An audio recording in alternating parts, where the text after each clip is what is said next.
napakababa ng nakuha mong score. Paglaki mo, mag-aasawa ka na at magsisimula ka na maghanap buhay, hindi ba? Ano bang gusto mong sabihin sa'yo ng mga magiging anak mo? Gusto mo bang sabihin nilang, puro bokeh ang nakukuha ng papa ko sa eskwela? Nobby! Nakikinig ka ba sa akin?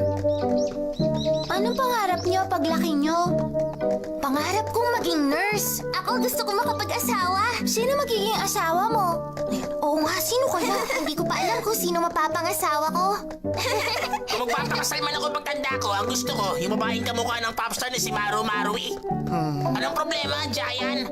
Kinausap kasi ako ni Mama. Ang sabi niya sa akin, kung mag-aasawa ko, kailangan yung malakas na babaeng kayang bumuhat ng cabinet. Walang nakakatawa! Sandali lang, huwag mo muna isipin yun. Hindi mo pa nga alam kung makakapag-asawa ka ba o hindi. Sa bagay, tama ka. Sinasabi mo bang hindi ako makakapag-asawa?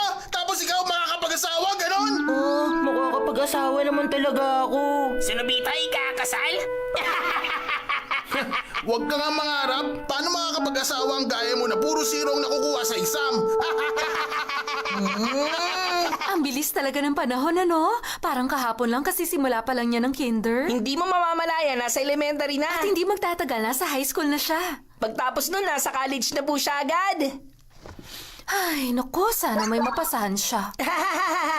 Huh? Wow, ito po bang wedding pictures ni Papa? Oo, ang dami ko naaalala. Huh? Ano bang problema? Hindi ko alam kung darating ang araw na ikakasal siya. Ay. Doraemon? Buti nakauwi ka na. Ano kayang problema niya?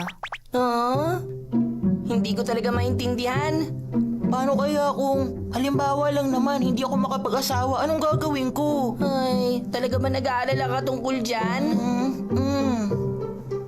Kung ganyan ka mag-alala, bakit hindi natin alamin? Alamin natin? Ang alin naman? Tingnan natin sa time machine kung mag-aasawa ka! Tingnan natin! Isipin ko pa lang, nahihiya na ako! Pumunta mo na lang! Wow, gusto ko talaga malaman! Ano ba talaga? 25 years sa hinaharap ang punta natin. Siguro naman na walang silbing gaya mo, may mahahanap na makakasama sa buhay. Walang silbi? Ang sakit mo naman magsalita.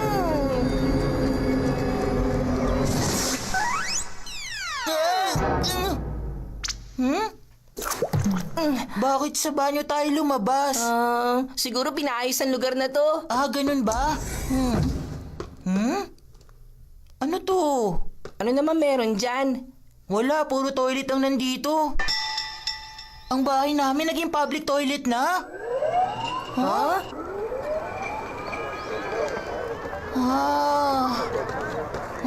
Nag-iba na. Ginawa ng parke ang lugar na to. Kung gano'n, asan ang bahay ko? Wow, ang galing! Astig!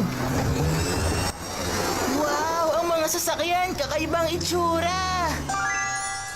Ayun, may pulis! Halika, magtanong tayo ron!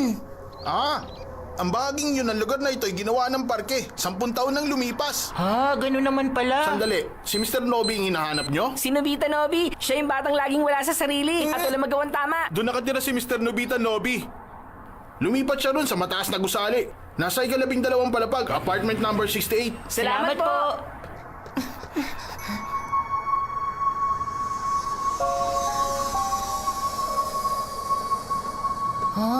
Ang laki naman ng pinagbago ng lugar namin. Ang galing! Kung nakatira ako sa ganitong lugar, siguro naging mayaman ako sa hinaharap. Mabuti sana kung ganun.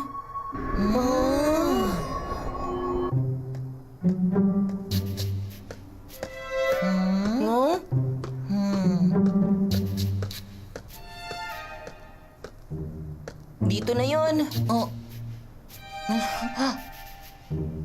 Sandali lang. Huwag tayong pumasok, baka hindi tama to. May punto ka. Pwede bang silipin na lang muna natin? Pahiramin kita ng extra glasses ko. Makikita mo rito, nasa kabila ng pader.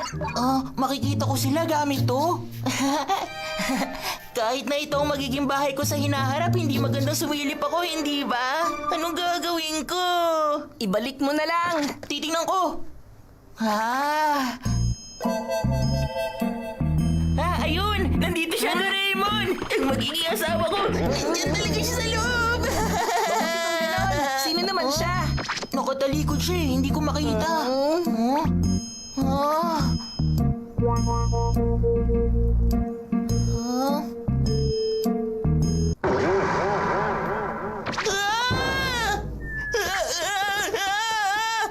Ano nangyari? Totoo ba to? Ayoko, natatakot ako sa kanya. Kahit nasabihin mo yan, wala akong magagawa. Napakatagal naman nila. Saan pa ba sila nagpunta? Ayoko na, Doraemon. Gumawa ka ng paraan. Sige na naman. Nakita mo naman, di ba? Makakapag-asawa ka pa rin sa hinaharap. O, di ba? Magandang balita yon. Hindi, no. Mas mabuti pa kung wala nilang akong asawa. Alam ko na. Tignan natin siya ng malapitan sa loob. Saan kaya natin siya pwede makita ng malapitan? Kahit saan mo pa siya silipin, ganun pa rin ang magiging itsura niya. Ayoko na. Nandito ka lang pala.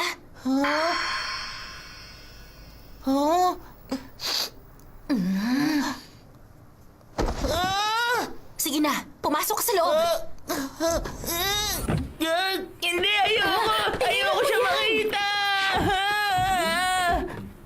Nobita?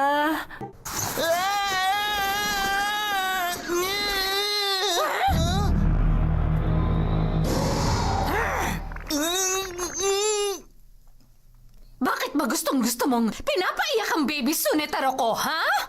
Pasensya ka na. Pili yung bata talagang nubiske namin. Nubiski namin. Oh, dali na. Humingi ka rin ng tawad, bata ka. Ha? Kailangan mong parusahan ng batang yan! Ako na humihingi ng tawad sa nagawa niya. Shizuka! Hindi mo kaya si disiplinahin ang anak Shizuka! mo. Sa totoo lang, ha? Patawad. Oh, ibig sabihin...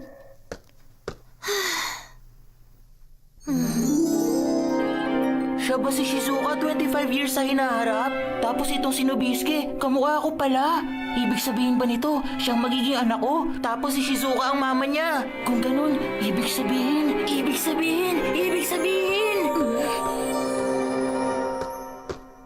Sandali lang. Ikaw ba si Shizuka Minamoto? Nakikita mo naman, di ba? Natanong mo pa. Ayos! Ang galing! Ikaw pala talaga! Ang galing! Salamat naman! Ang saya-saya ko! Bakit ganyan ka makatingin sa mama mo, ha? Ang saya-saya ko kasi! Ang papa mo napakatahimik, mabait at masunuring tao. Kanino ka ba nagmana? Pasaway ka? Wag! Napagkamalan mo lang ako! Uuwi na ako. Ha? Mama, anong ginagawa mo? Kita mo na! Ayan na si Nobiske! Paanong naging dalawang nobiske? Sino ka ba talaga? Anong ginagawa mo rito? Nobiske! Pwede bang huwag ka nang maging bayolente? Hindi ba dapat nag-aaral ka? Mama, alien pong isang yan. Kinopya niya lang ang itsura ko para manggulo sa atin. Magkausap ka, humarap ka sa papa mo! Papa ko dyan! Sino? Ikaw? Teka, ano ba? Higilan mo na ako, aray ko! Papa pala, ha?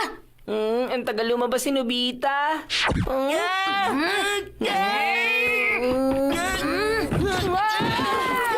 Takbo, Doraemon! Ay, tayo mo ako, Nobita! Bumalik ka rito!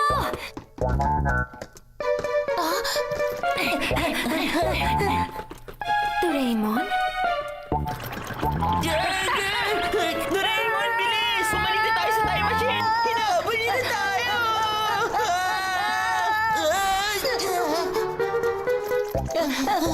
Buksan niyo to! Nilagot na! May tao rito sa loob! Anong gagawin natin, Doraemon? Nasaan ka na? Pangalawa mo na! Bilisan mo! Lumabas ka na dyan! Nandito lang pala kayo. Kayong mga alien, wala na kayong tatakbuhan! Nakita niya tayo!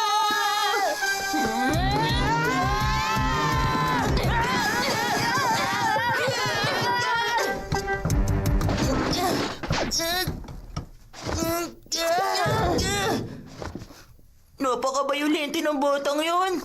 Malakas siya kumpara sa'yo. Hindi bale. Masaya pa rin ako kasi mapapangasawa ko si Shizuka. Huwag ka masyadong umasa. Pwede pa magbago ang hinaharap. Alam ko yun, kaya magsisikap ako maging magaling para mapangasawa ko si Shizuka. Ganyan dapat. Nobita? Nandito si Shizuka. Ha? Ayos lang po ba?